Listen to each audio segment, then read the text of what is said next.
The crunch of gravel beneath my tires was the only sound breaking the deep silence of Willow Creek pines. Dust plumed behind my old Jeep as I navigated the final winding road. Sunlight filtered through the dense canopy, painting the forest floor in shifting patterns. After months of city noise and fluorescent lights, this solitude felt sacred. We connect with nature, the therapist had said.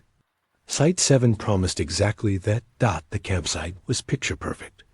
A ring of mossy stones around a fire pit, ancient pines forming natural walls, and a narrow creek bubbling along the edge. The air hummed with insects and carried the crisp scent. Pine, sanctuary found, setting up camp was grounding. The thud of tent pegs, rustle of nylon, hiss of the propane lantern. As true darkness fell, swallowing everything beyond my lantern's glow, the sounds changed. Crickets replaced daytime insects. An owl hooted mournfully in the distance. The creek seemed louder. The trees groaned like old bones settling. I built a small fire, its flames casting dancing shadows that made the trees appear to lean closer. Wrapped in my fleece, I felt city tension melting away. Then I paused, marshmallow halfway to my mouth. A faint sound beneath the threshold of hearing. Not the creek, not the wind. A whisper? Dry leaves skittering over stone. Paper being crumpled. Slowly. It seemed to come from everywhere. Behind me near the willows, then the deeper woods, then fading into the canopy. I strained my ears. Only normal night sounds returned. Imagination, I told myself firmly. Just the wind in the morning dawned bright, washing away the night's unease. Birdsong replaced insects. I felt foolish for my jumpiness. A hearty breakfast sealed my resolve to explore upstream. The creek water ran clear and icy cold over mossy stones. Ferns soaked my jeans as I pushed deeper. The woods grew denser, sunlight struggling to penetrate the green twilight. The air thickened with the smell of damp earth and decay. Then I saw it. 3 unnaturally smooth gray stones bound with what looked like braided dark hair, woven with brittle leaves and a large crow feather, tied to a young pine at eye level. Crude, deliberate, profoundly unsettling. I touched a stone, unnaturally cold. A sharp snap echoed upstream. I froze. Silence heavier than before descended. My heart hammered. Then the whispers began. Louder. Now. Insistent. That dry, skittering sound like claws dragging lightly over bark. Following me. Left, then right, then directly behind. I whirled. Nothing but trees. Panic spread icy tendrils through my stomach. I quickened my pace. The whispers multiplied into a susurrating chorus. Were they laughing? My boots slipped. I stumbled, caught myself on a mossy log. The whispers stopped instantly. In the ringing silence, only my ragged breathing remained. The woods felt charged, waiting. I ran back to camp, unseen eyes burning into my back. That night, fire felt like pitiful defense. Whispers started before full dark, not just around camp, inside the stone circle, beneath my feet, low, guttural, sounds mixed with dry skittering. Then a new sound, soft wet clicking, like a tongue probing rotten teeth. From the willows near the creek, I gripped my knife, staring into the blackness. Sleep was impossible. Every rustle sent jolts of terror. The woods weren't just remembering anymore. They were awake. Day 3 dawned gray and oppressive. Thick, fog-muffled sound, reducing visibility to 20 feet. No bird song. Only dripping condensation broke the heavy silence. The world held its breath. My nerves were frayed wire. Every shadow shifted. Every drip sounded like a footfall. I needed to leave. Now, packing became frantic, fumbling with zippers. This sanctuary had become a claustrophobic nightmare. Get to the Jeep. Get to people. I was wrestling tent pegs when I heard it. A voice, chillingly familiar, yet horribly wrong, from the fog near the willows. Alex? Hey, Alex? You down here? My blood turned to ice. Eli, my best friend. But Eli was backpacking. In the Rockies. Impossible. Alex? Come on, man. It's freezing. Where are you?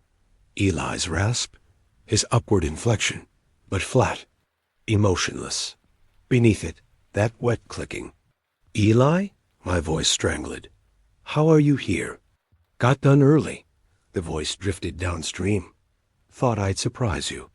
Found your car. This fog's brutal. Where's your camp? Follow my voice. Logic screamed trap. Horror movie instincts shrieked. But a friendly voice after days of terror was an irresistible lure. Eli? I took a hesitant step toward the willows.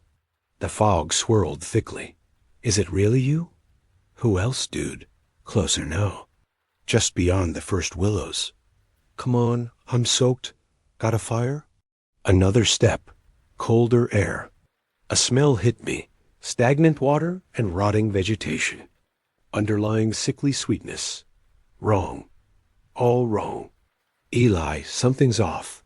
How'd you find me? I told no one. A pause. Too long. Then the voice changed, slower, deeper, guttural. Wet clicking louder. Found you ... always watching. The woods remember. They show us ... Panic exploded. I stumbled back. Stay away.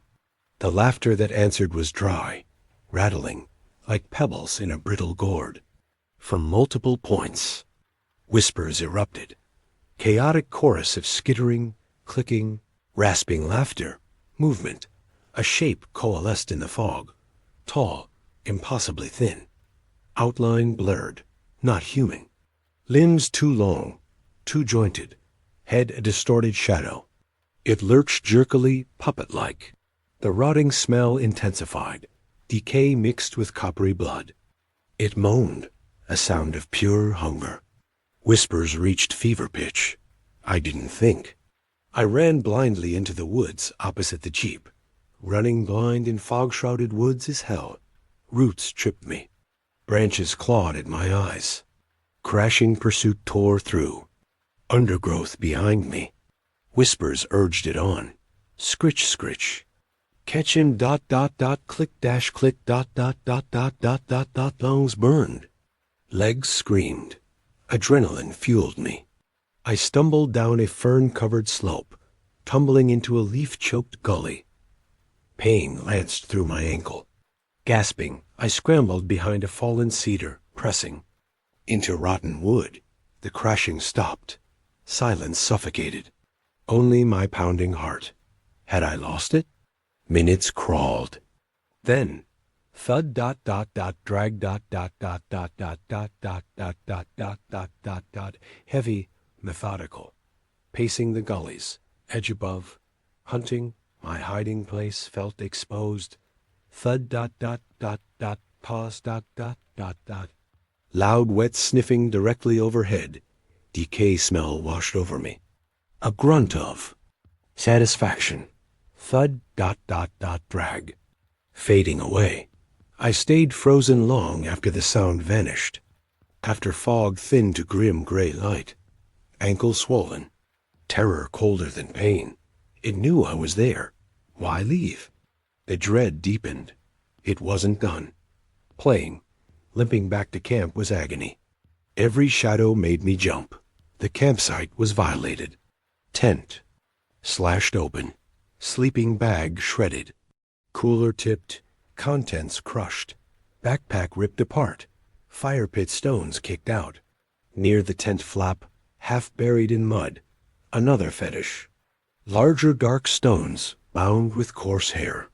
Strips of my tent's nylon. Woven in. At the center, my mud-smeared driver's license. My own face stared blankly from the dirt. A message. Trophy. Promise. I threw myself into the Jeep. Engine roared.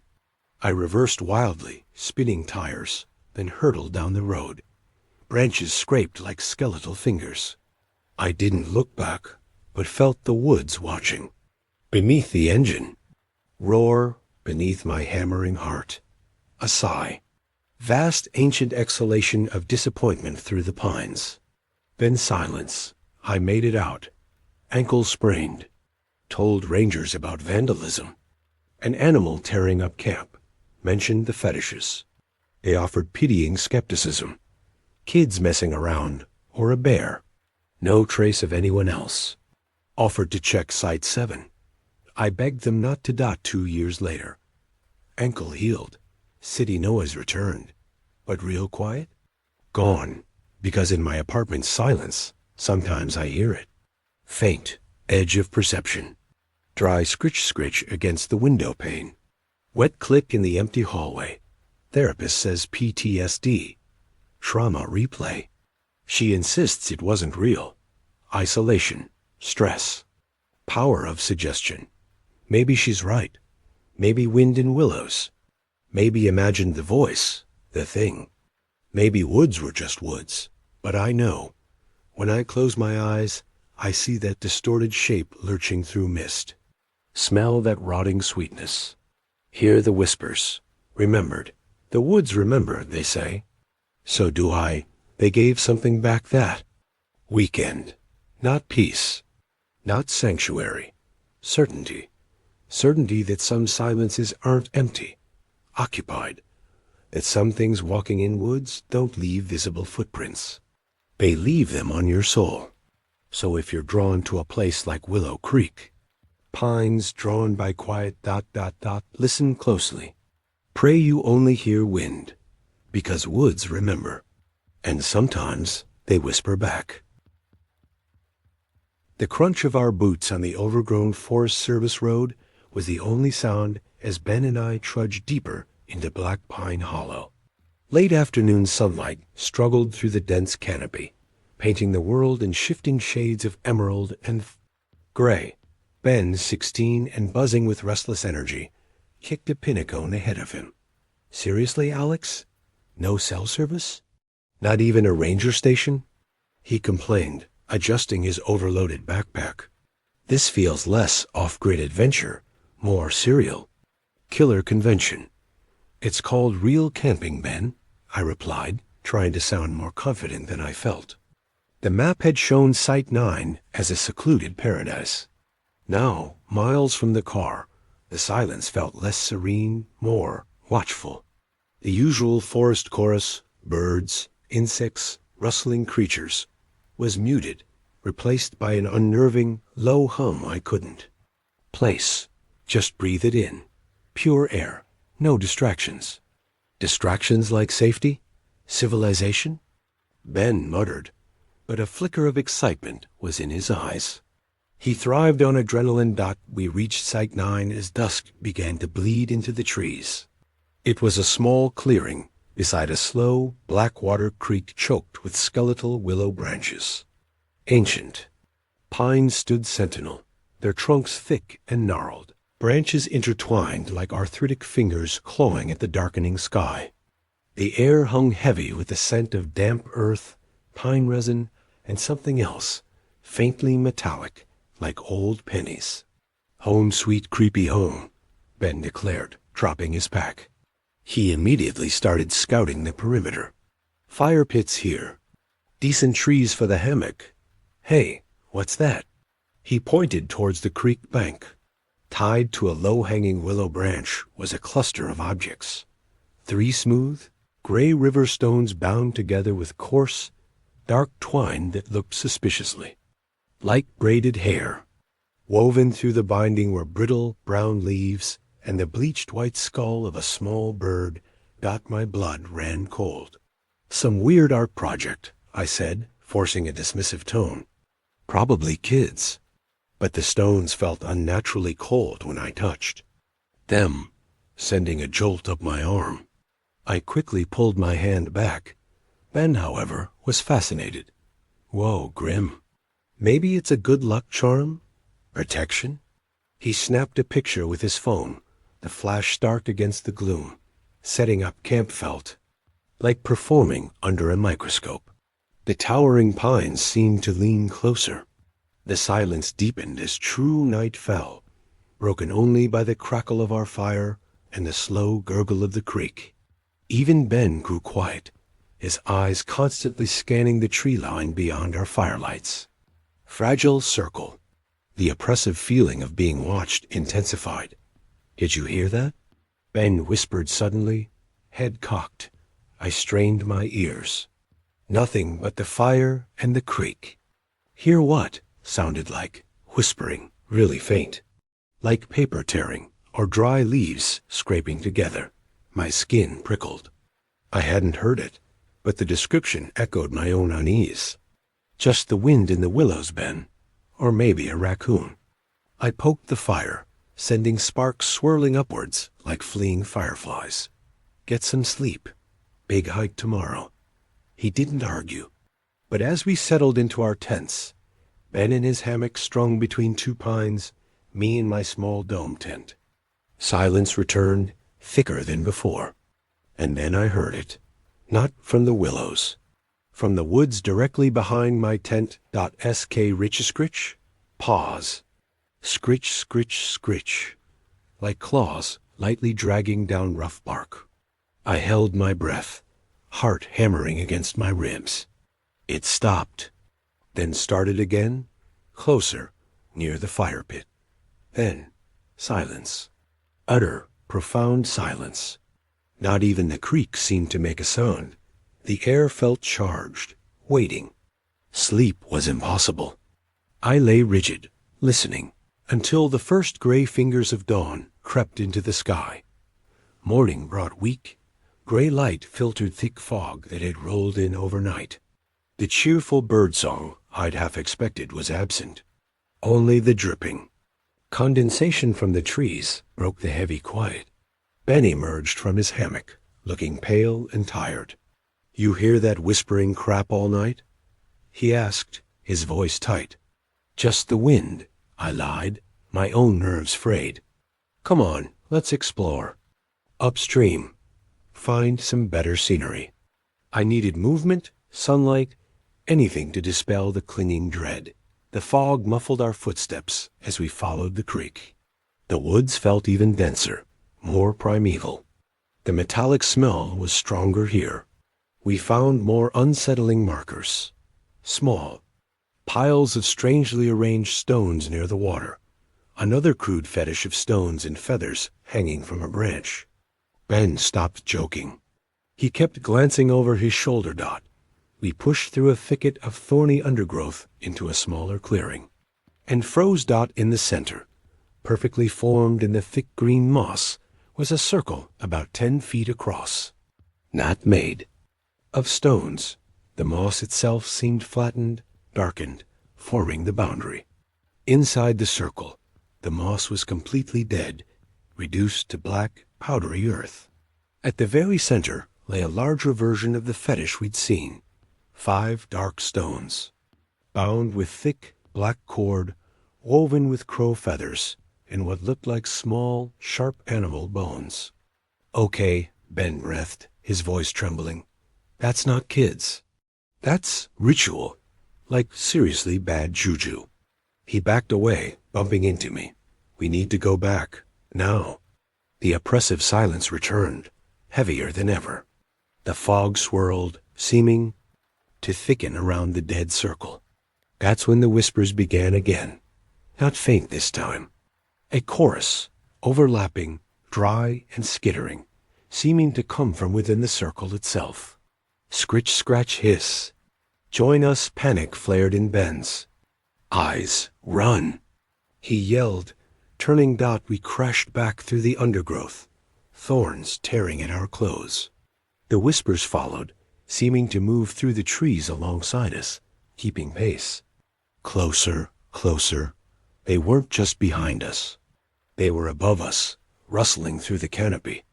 I risked a glance back. Through the shifting fog, I thought I saw shapes flitting between the trees. Impossibly thin, elongated shadows that vanished when I focused. We burst into our campsite clearing. Pack now, I yelled, fumbling with my tent zipper. Ben scrambled, towards his hammock. I heard him gasp. I turned. Ben was standing frozen, staring into the woods beyond his hammock trees. His face was deathly pale, eyes wide with pure terror. He slowly raised a shaking hand, pointing. "Alex," his voice was a strangled whisper. "The trees. They're looking at us." I followed his gaze. The ancient pines stood as before. But for a split second, in the shifting fog and dappled light, the patterns in the bark seemed to twist into grotesque, watching faces, hollow eyes, gaping mouths frozen in silent screams. Then it was just bark again. A trick of the light. Had to be. "Ben, snap out of it. Help me back." I shouted, desperation clawing at my throat. He didn't move. He just stood there, trembling violently. "They're hungry," he whispered, so low. I barely heard it. Then louder, his voice cracking. "They're hungry." He spun and bolted, not towards the path to the car, but into the woods, away from the creek, crashing through the undergrowth with reckless abandon. "Ben, no!" I roared, lunging after him. The woods swallowed him in seconds. I plunged after him, calling his name, branches whipping my face. The whispers became a shrieking cacophony around me. "Take him, keep him, ours." I ran until my lungs burned, tripping over roots, falling, scrambling up. I found one of Ben's dropped water bottles, then nothing. No footprints in the thick moss, no sound of his passage. Just the suffocating silence closing in again, and the relentless taunting, whispers seeming to emanate from the very trees.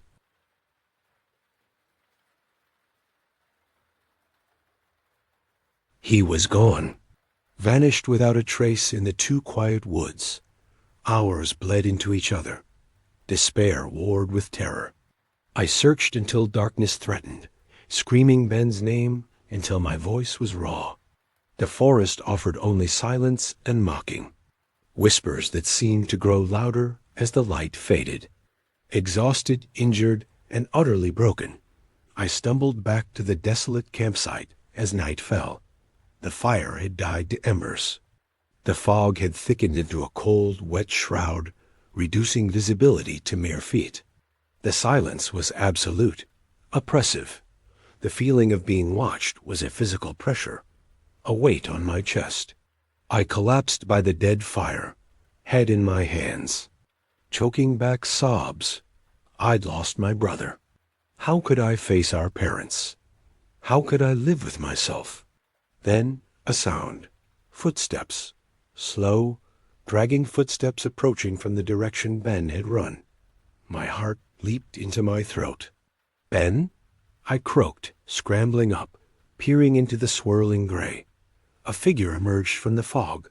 Ben's height. Ben's build, wearing Ben's red hoodie. Relief, so profound it was dizzying, washed over me. "Ben, thank God." I started towards him. He stopped at the edge of the firelight. Something was wrong. His posture was slumped, unnatural. His head hung low, hood pulled forward, shadowing his face. "Ben, are you hurt?" I asked, slowing down. The relief began to curdle into dread. He didn't answer. He just stood there, swaying slightly. The fog curled around his legs like grasping fingers. "Talk to me, Ben." My voice trembled. A low, guttural sound came from him. Not a word, a growl, wet and thick, like mud bubbling. Then he raised his head. It was Ben's face. But wrong. His skin was a sickly gray-green, stretched taut over his bones. His eyes were wide open, milky white, devoid of pupils, leaking a viscous black fluid that traced paths down his cheeks like tears. His mouth hung slack, lips pulled back in a rictus grin that showed too many teeth, stained dark. And his neck. Thin, dark vines seemed to have grown into his skin, snaking up from the collar of his hoodie, pulsing faintly. "Ben?" My voice was barely a whisper, Choked with horror, the thing wearing Ben's face took a jerky step forward. Its movements were stiff, puppet-like. A low, wet clicking sound started deep in its throat, rhythmic and obscene. Click, click, click. It's cold, Alex. The voice that came from its slack mouth was Ben's, but distorted, layered with guttural static and that awful clicking. So, cold inside? My stomach lurched. This wasn't Ben. This was a nightmare wearing his skin. Join us, it rasped, taking another jerky step. The milky eyes fixed on me with terrible hunger. The hollow needs more. The whispers erupted from the surrounding woods, louder than ever, a frenzied chorus. Join us. Feed the roots. Become the forest. Panic, pure and primal, exploded within me. I stumbled backwards, tripping over the fire-ringed stones. The thing lurched forward with surprising speed, its gray hand snaking out towards me, fingers curled like claws. A smell hit me, decay, damp earth, and that sharp, metallic tang, now overwhelming. I scrambled away on my hands and knees and launched myself towards my tent. My knife. I had a hunting knife inside. I ripped open the flap, fumbling in the air. Dark, my fingers closing around the cold hilt just as the thing crashed into the tent behind me, collapsing part of it. I rolled out, knife held shakily before me. The thing stood amidst the crumpled nylon, its head tilted at an unnatural angle, those milky eyes fixed on the blade. It hissed, a sound like steam, escaping rotten wood. Stay back. I screamed, brandishing the knife. What are you? What did you do to Ben? It didn't answer. It just lunged. I slashed wildly, the blade connecting with its outstretched arm. It didn't cry out. Dark, viscous sap-like fluid welled from the cut, smelling intensely of copper and decay. It recoiled slightly, looking down at the wound with an expression that might have been curiosity on its ruined face. The whispers intensified, shrieking now. The fog seemed to writhe. Shadows between the trees deepened, coalescing into tall, impossibly thin shapes that watched with unseen eyes. The thing wearing Ben's face looked back at me. Its slack mouth stretched wider in that terrible grin. He is here, it gurgled, pointing a gray finger towards the woods. In the trees. Then it turned and shambled back into the fog, vanishing quickly. The whispers faded to a low, hungry murmur. I was alone again, shaking violently, clutching the knife slick with black sap. The image of my brother's stolen face burned into my mind. Sanity felt like a frayed rope about to snap. The thing wearing Ben's face. The whispers. The watching shadows. I was trapped in a waking nightmare. Flight was the only option left. Survival instinct screamed louder than terror. Get to the jeep. I abandoned everything but the knife and my car keys. As I turned towards the path, a guttural moan echoed from the woods where the Ben thing had vanished. It was joined by others. Low, mournful, hungry sounds that seemed to vibrate through the ground itself. The whispers surged, forming words. Stay. Feed. Belong. I ran, not along the overgrown service road, but crashing through the undergrowth in the general direction I prayed the car was. Brambles tore at my clothes and skin. Branches slapped my face. My breath came in ragged, painful gasps. Behind me, the sounds of pursuit began, not footsteps, but a heavy, dragging, slithering sound, like roots being pulled through earth, accompanied by the snapping of branches and that awful, wet clicking from multiple sources. The forest itself seemed to turn against me. Roots snaked up to trip me, branches lowered like skeletal arms to block my path. The fog thickened, disorienting me. Whispers hissed from every tree, sometimes mimicking Ben's voice. Alex. Wait. For me? It's so dark. I stumbled, fell, scrambled up, driven by pure adrenaline. The terrain began to slope upwards. The jeep, it had to be parked at the top of this ridge. Hope, fragile and desperate, flickered. Suddenly, the ground gave way beneath me. I plunged down a short, muddy bank, landing hard in a shallow gully choked with ferns and dead leaves. Pain shot through my ankle.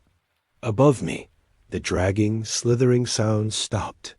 Silence descended, thick and menacing. I pressed myself against the muddy bank, knife clutched tight, trying to silence my gasping breaths. Thud, drag, thud, drag. The sound came from the ridge above, heavy, deliberate, moving slowly along the edge of the gully, hunting.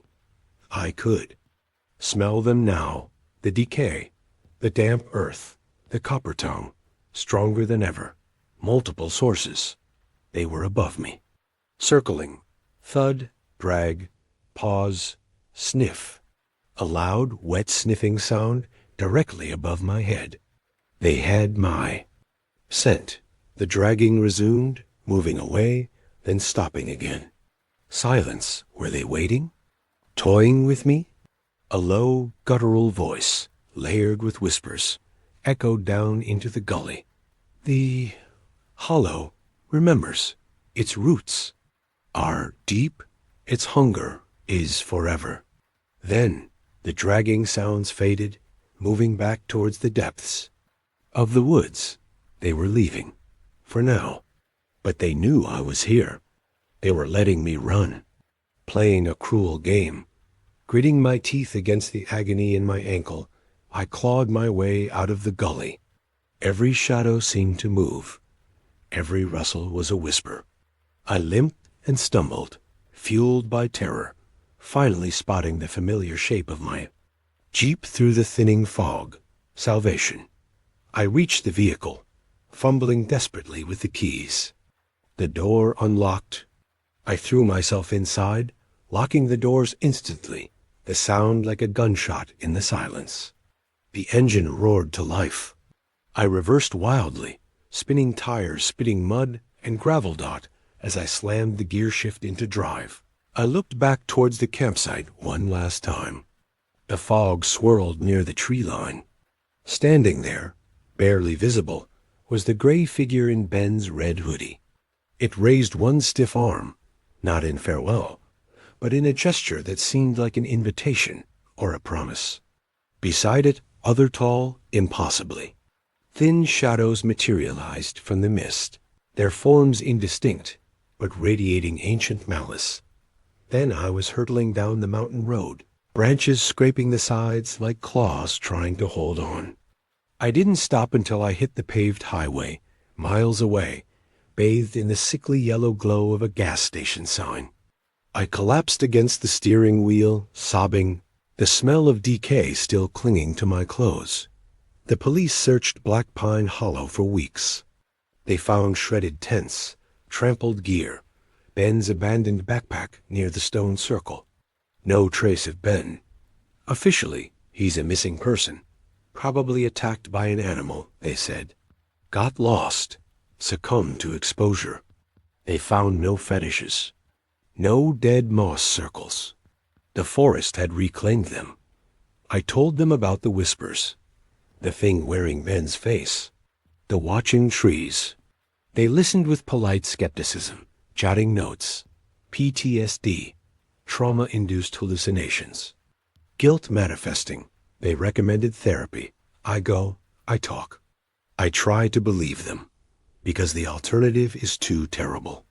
That Black Pine Hollow is alive, hungry, that it has my brother, that the whispers weren't just in my head, but some nights, when the wind sighs through the trees outside my apartment building, it doesn't sound like wind.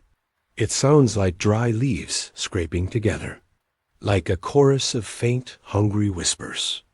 And sometimes, just before dawn, I swear I hear a familiar voice, layered with static and a wet click, calling my name from the darkness beyond the window.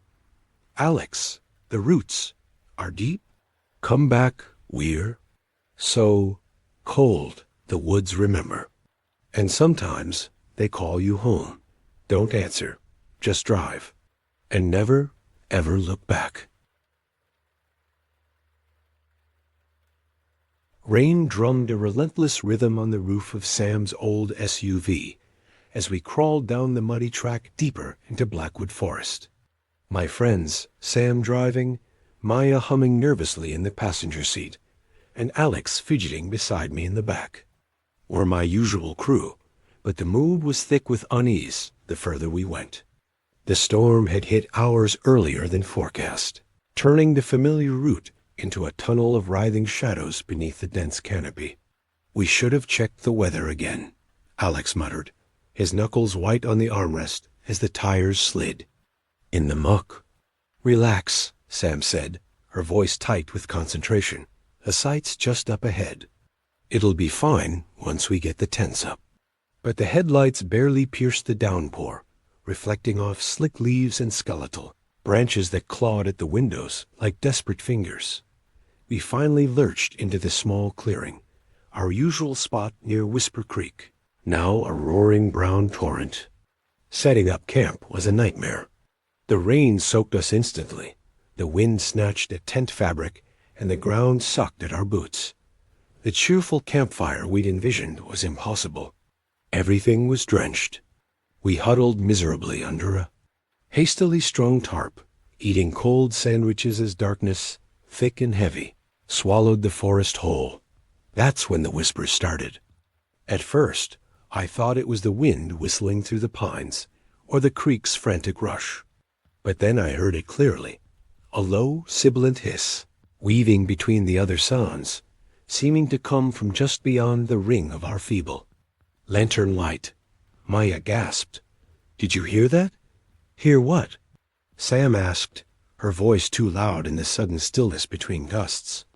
"Just the creek." But Alex and I exchanged a glance. We'd both heard it. A whisper that didn't belong to wind or water. It sounded like words, but in no language I knew, slithering through the downpour from the impenetrable blackness of the trees. Sleep was impossible. The whispers persisted, sometimes distant, sometimes seeming to brush against the thin nylon wall of our tent. Alex and I shared one. Sam and Maya the other, pitched too far away for comfort now.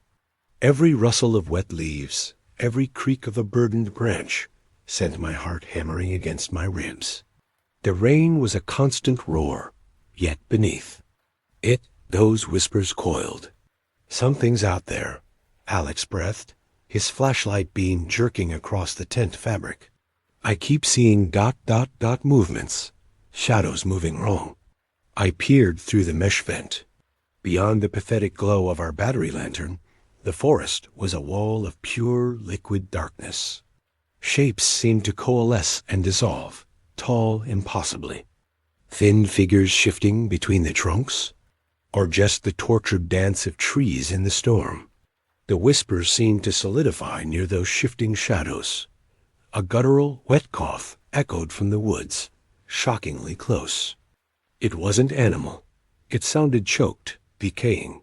Alex yelped and scrambled back. My own breath hitched, frozen in my throat. Silence followed, heavy and expectant. Then a slow, deliberate scrape along the side of our tent near the ground. Like claws dragging through mud and nylon. We screamed. Sam and Maya yelled from their tent. "What happened? Are you okay?" Something touched the tent. Alex shrieked, fumbling with the zipper, desperate to get the light out.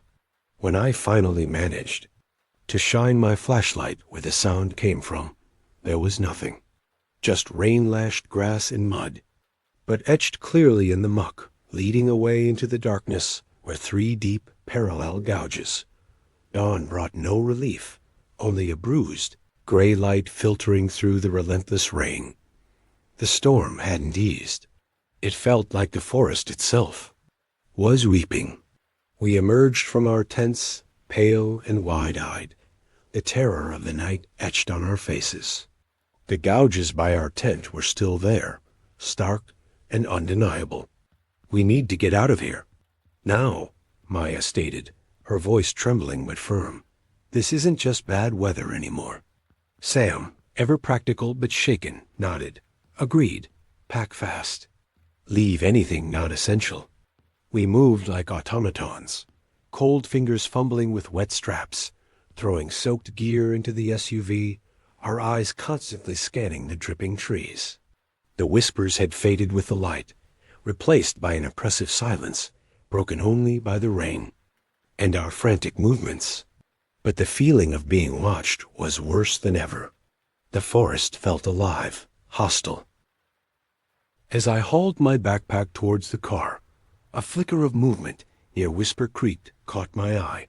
Through the curtain of rain, I saw it, a figure. It stood unnaturally still, impossibly tall and thin, half hidden by a moss-covered boulder. It seemed woven from shadow and bark, limbs too long, head a distorted lump, and where its face should be, there were only deep, hollow pits. It was looking directly at me.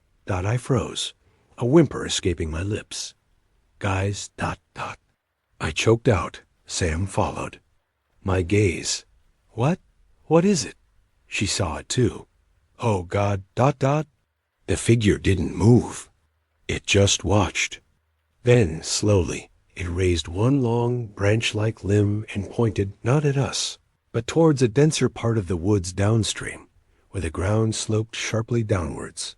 A low moan, filled with despair and hunger, vibrated through the air, seeming to come from the direction it pointed, not from the figure itself, but from the earth beneath the trees, as if the ground itself was groaning.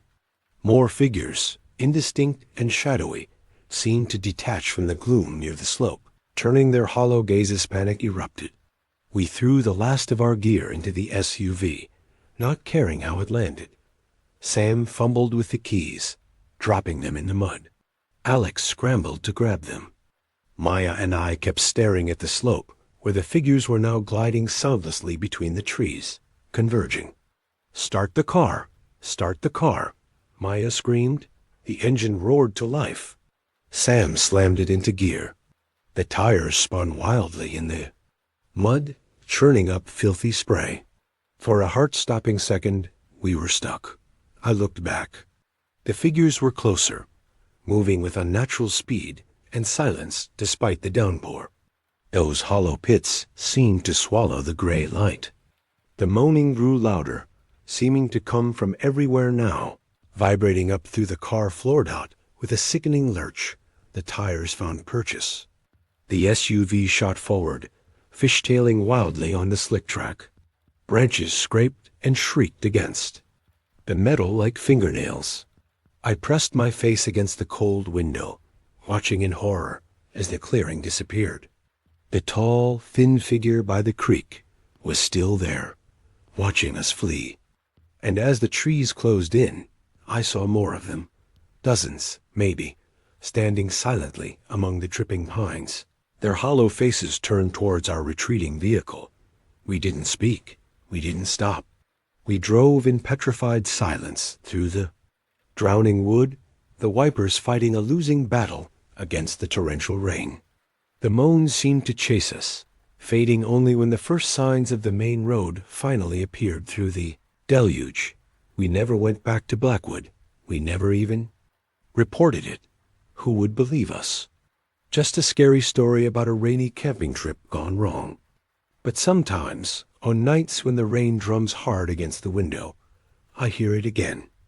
The scrape of claws on nylon, the guttural moan from the hollow earth, and the terrible, whispering silence of things with hollows where their faces should be, watching from the trees. The forest keeps its secrets, especially in the rain. And I know, deep down, we only escaped because it let us go.